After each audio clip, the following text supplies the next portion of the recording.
Actions there. Need You Tonight from In Excess here on 97.3 ABC Illawarra.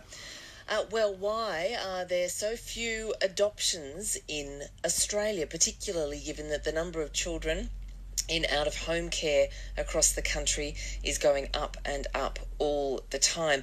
Well, the federal government set up an inquiry to look into adoption in Australia, and in particular whether there are any unnecessary barriers to adoptions here in Australia.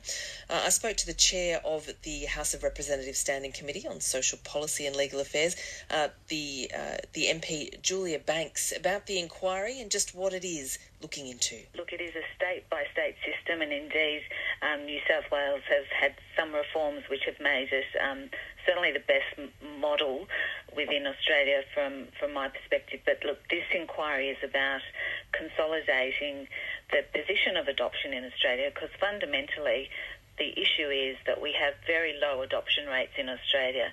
In 2016 to 17, close to 48,000 Australian children were in out-of-home care, and we only had 315 adoptions. So that's roughly 9 children in 1,000 in the population.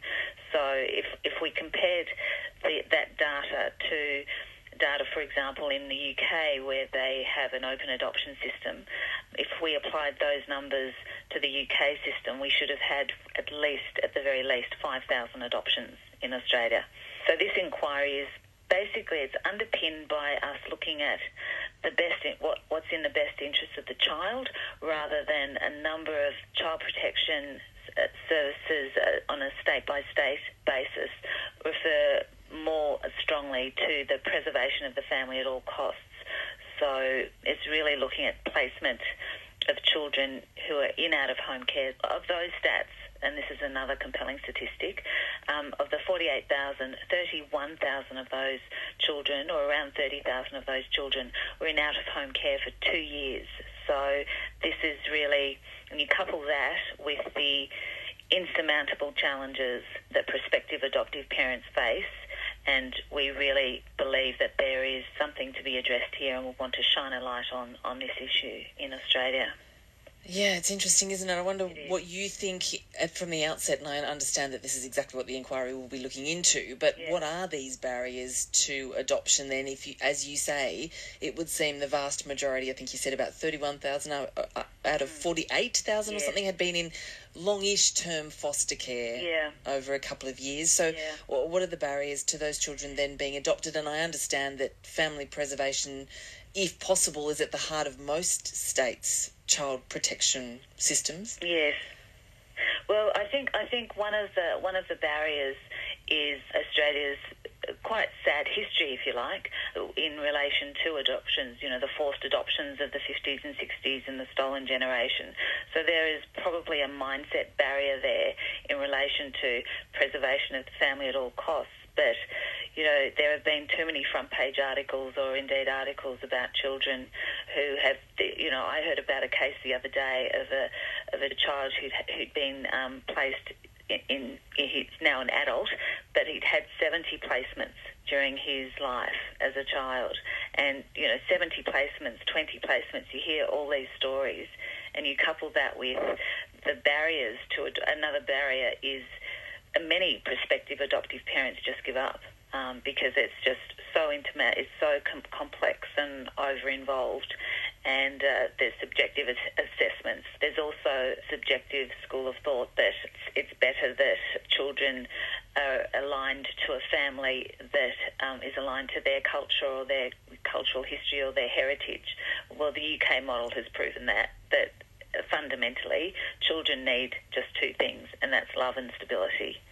I was just going to ask you about the UK model again, because as you mentioned, if we followed their system, then I think you said we'd have about 5,000 children adopted as opposed to just over 300 here in Australia. So that's a huge difference in approach. Yeah. Are there any complaints, criticisms, concerns about the way the system operates in the UK?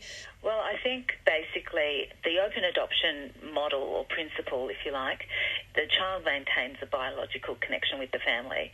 But what open adoption seeks to do is that the rights of the prospective adoptive parents are also harnessed, so they too have the comfort and security knowing that they're able to bring up that child and not have, the child taken away from them because there might be a change in the law or something like that.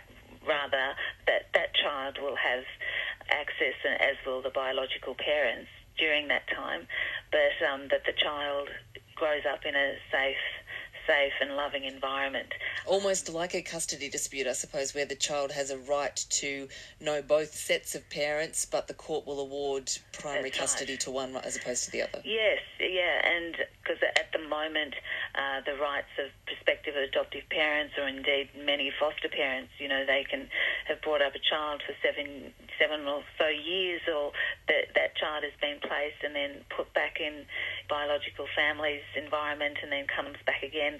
So it negates all of that, which can only be a good thing for the child. And that basic premise of acting in the best interest of the child is underpins everything about this inquiry. And this inquiry is really to give a voice not only to these children, it's basically to shine a light on these children. It's a statistic I don't think we in Australia can ignore any longer, and it's a matter for all governments to get together so that hopefully we can have a national framework which will be implemented across the country so that we can increase the number of children who are placed in a home with love and stability and permanency. That is MP Julia Banks, and chair of the parliamentary committee that's looking into the rate of adoption and whether there are any barriers to adoption here in Australia at the moment. And if you would like to contribute to this inquiry, you can. They're taking submissions until Tuesday, the 15th of May this year. So you can just head online and look for the House of Representatives Standing Committee on Social Policy and Legal Affairs and find out how you can make a submission there. Look